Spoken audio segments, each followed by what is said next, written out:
এবার থেকে আমি ঠিক করেছি আমি এবার থেকে রোজ ভিডিও দেবো, কিন্তু সেটা কিচেনের মধ্যেই ভিডিওটা হবে।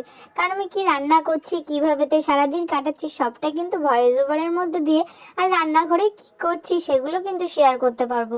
কারণ সারাদিনের কাজকর্মের মধ্যে না একদমই আমার সময় হয় না ভিডিও করার। তাই আমি ঠিক করেছি এবার থেকে সকালবেলা উঠে আমি ক্যামেরাটা সেট করে দিয়ে এইভাবেই ভিডিও করা শুরু করব। তো এদিকে দেখো, ঘুম থেকে ওঠার পরে অফিস যাওয়ার জন্য এতটা তাড়া লাগায়, তার জন্য আমি সকাল সকাল উঠেই কিন্তু রান্না প্রতিদিনই বসিয়ে দিই। তো আজকে তো আমি মাছ পাইনি, আর মাছ আমরা বেলা হলেই পাই, তার জন্য এদিকে ডাল আর বাঁধাকপি বসিয়ে দিয়েছিলাম আজকে, আর ওর জন্য এবার রেডি করে দিচ্ছি। আর আজ সকালবেলা কিন্তু প্রচণ্ড ঠান্ডা পড়ছে। এই ইদানিং এই দুদিন ভীষণ ঠান্ডা পড়ছে, হঠাৎই করে গিয়ে গরম পড়ছিল।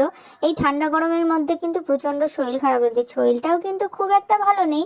তারপরে এভাবে চটপট রান্নাটা সেরে নিলাম। অল্প করেই ডাল করেছিলাম আর বাঁধাকপি করেছিলাম, কারণ মা করেছিল একাদশী, আমরা দুজনেই খাবো, তার জন্যই এই অল্প করে রান্না করেছিলাম। মাছ মাংস ছেড়ে মাঝে মাঝে এরকম সাধারণ খাবার কিন্তু খুবই ভালো লাগে। আমার তো খুবই সুন্দর লাগে, তোমাদের কাদের ভালো লাগে অবশ্যই কমেন্টে জানিও। এটা খুবই সাধারণ খাবার হতে পারে, কিন্তু খুবই শান্তির খাবার।